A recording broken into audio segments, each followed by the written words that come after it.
आज के बहुत संवेदनशील विषय पर्यावरण पर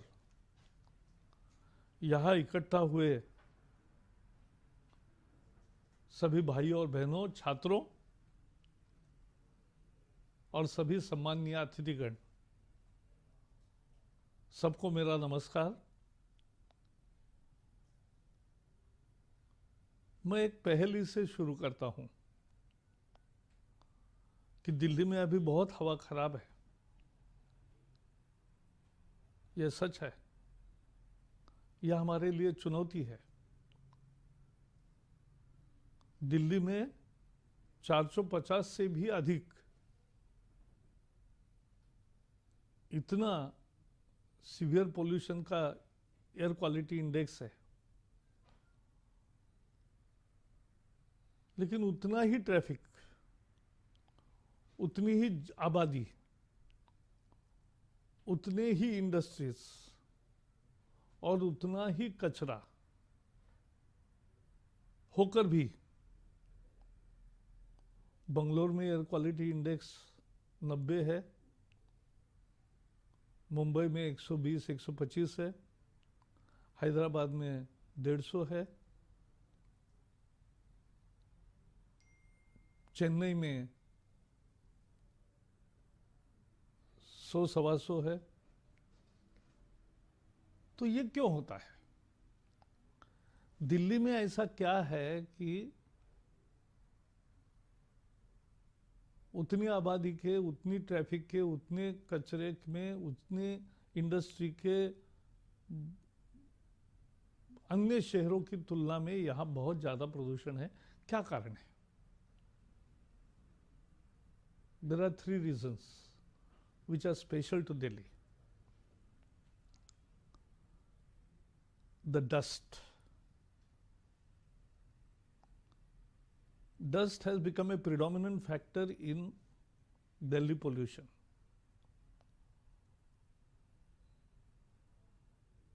क्योंकि दिस इज एल्यूवियल सॉइल, यहां धूल निर्माण भी होती है और हवा में तैरती है। ठंड के दिनों में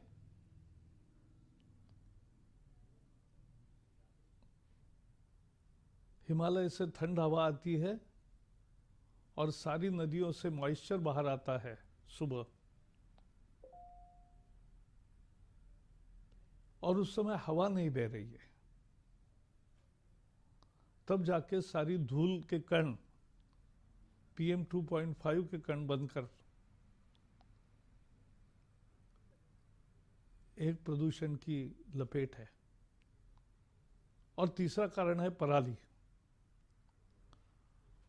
पराली 40-45 दिन यह बहुत बड़ा संकट रहता है। अभी पराली का दिल्ली के पोल्यूशन में 40% कंट्रीब्यूशन है। तो ये 30-40 दिन बहुत खराब होते हैं।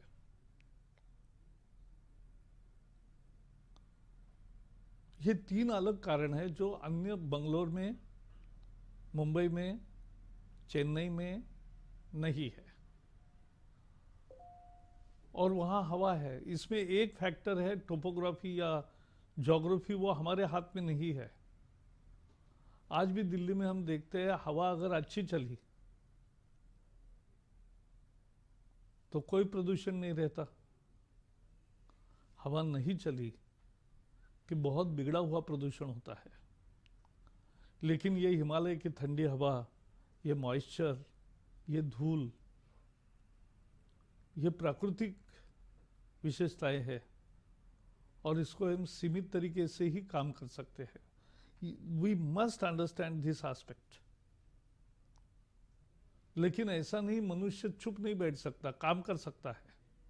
धूल को जगह पर रखना, इसलिए हमने construction demolition waste management rule पहली दफा आजादी के बाद 2016 में बनाए। मोदी जी ने तो 2015 में एयर क्वालिटी इंडेक्स लाया तो लोगों को पता चलने लगा कि अरे प्रदूषण कितना है, क्या है और हर शहर में कितना है।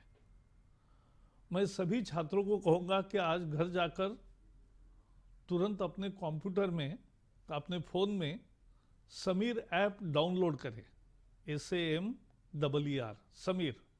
आपका दोस्त भी होगा कोई समीर, तो उसी का नाम याद रख के ये डाउनलोड करो ऐप। इस ऐप में पूरे देश का चित्र समझता है कि पोल्यूशन आज अभी कितना कहाँ है, शहर की सारी जानकारी मिलती है, सभी देश का चित्र सामने दिखता है। उससे स्पष्ट होता है कि गंगा के प्लेन में, गंगा के किनारे कानपुर हो, लखनऊ हो, आगरा हो, बाकी सब इलाकों में गंगा, यमुना और बाकी सारी ट्रिब्यूटरी जहाँ जाती है, वहाँ ये प्रदूषण ज़्यादा होता है, क्योंकि ये सारा एल्यूवियल सॉइल का हिस्सा है, ये धूल है। और इसलिए धूल के अनपेव्ड रोड्स न रहे, धूल की पट्टी का न रखे, कंस्ट्रक्शन डिमोलिशन वेस्ट का पूरा मैनेजमेंट का रूल्स का पालन हो। जैसे मेट्रो का इतना खनन होता है रोज, टनलिंग, लेकिन कहीं दाग भी नहीं दिखता, न सड़क पर न कहीं हवा में, क्योंकि उसका निष्पादन ढंग से करते हैं। तो वही हमें भी करना चाहिए। तीसरी चीज करनी है इंडस्ट्री को, तो इंडस्ट्री को हम PNG पर लाए हैं, झिगजैग टेक्नोलॉजी पर लाए हैं, थर्मल पावर को FGD पर ला रहे हैं। बाकी इंडस्ट्री का पोल्यूशन 24 घंटे मॉनिटर कर रहे हैं। अगर कोई गलती करते हैं बार बार तो उनका यूनिट बंद भी करते हैं, सुधार के बाद ही फिर से शुरू करने को परमिशन देते हैं। व्हीकल्स के लिए BS6 का परिवर्तन, ये बहुत क्रांतिकारी परिवर्तन है। सरकार ने 85,000 करोड़ रुपए लगाकर फ्यूल किया और कल कारखानों ने सारे व्हीकल्स 1 अप्रैल से BS6 प्रणाली के आए। BS6 प्रणाली का व्हीकल और BS6 फ्यूल के साथ लगभग 70% एयर पोल्यूशन कम होता है। हमने दिल्ली के बाहर से ईस्टर्न वेस्टर्न एक्सप्रेस पेरिफेरल वे किया। इसके कारण 50,000 ट्रक जो रोज दिल्ली को धुआं देकर जाते थे, धुआं नहीं धुआं, वो अब बाहर से जा रहे हैं और प्रदूषण कम हुआ उतना। इतनी सड़कें ठीक हुई, नई सड़कें बनी, कंजेशन के स्पॉट्स घट गए, तो उससे भी प्रदूषण में फर्क पड़ा। 50 लाख लोग मेट्रो से प्रवास करने लगे, मेट्रो गति से बढ़ रही है, उससे भी प्रदूषण कम हुआ। अब इलेक्ट्रिकल व्हीकल्स आ रहे हैं, उससे भी कम होगा। हमें भी नजदीक के काम गाड़ी से नहीं, साइकिल से करने चाहिए। जो पैदल संभव है वह पैदल करने चाहिए, तभी जाके प्रदूषण कम होगा। हमारे गाड़ी का मेंटेनेंस अच्छा करना चाहिए, यह हमें करने की ड्यूटी है। जो डस्ट मैनेजमेंट, जो वेस्ट मैनेजमेंट के है, उसके भी 2016 में अच्छे रूल्स बनाए हैं, उस पर भी प्रयोग चल रहे हैं। ये कंस्ट्रक्शन डिमोलिशन वेस्ट से 3 जो डेबरी जमा होता है, राडा रोडा, उससे 3 फैक्ट्रियां दिल्ली में बनी है। रोज 6,000 टन का प्रोसेसिंग करके road side tiles, paver block वगैरह तैयार करते हैं। वेस्ट टू एनर्जी 52 मेगावाट बिजली निर्माण होती है दिल्ली में।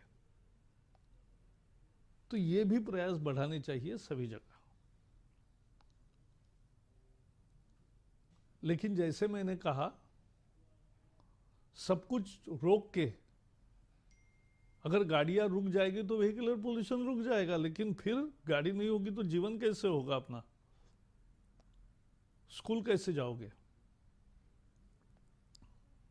बाकी काम कैसे होंगे? ट्रैफिक तो होगी, इंडस्ट्री होगी, नहीं तो हमें वस्तुएं कैसे मिलेगी? वैसे तो चर्चा करते हैं तो एग्रीकल्चर से भी और पशुओं के विष्ठा से भी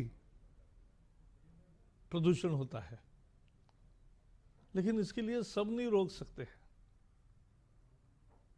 हमें प्रदूषण को एक मर्यादित सीमा में काम करना चाहिए, और इसलिए दिल्ली के लिए हमने एक अलग कमीशन बनाया है। मुझे पूरा विश्वास है कि वो काम करेगा। और जहां भी गैप है, जहां भी उल्लंघन हो रहा है नियमों का, डीजल जनरेटर सेट चल रहे हैं, पावर नहीं मिला है अनेक टावर्स को, तो वो मिलना चाहिए। नहीं तो डीजल इंजन जलेंगे तो प्रदूषण बढ़ेगा। तो ये सब बातें होगी। मुझे पूरा विश्वास है कि आपकी इस चर्चा में बहुत सारा विचार मंथन होगा और आप अच्छा ज्ञान लेकर और एक प्रतिज्ञा करके, संकल्प लेकर जाओगे वापस कि प्रदूषण के कम करने के लिए जो भी कर सकते हैं हम करेंगे। जय हिंद।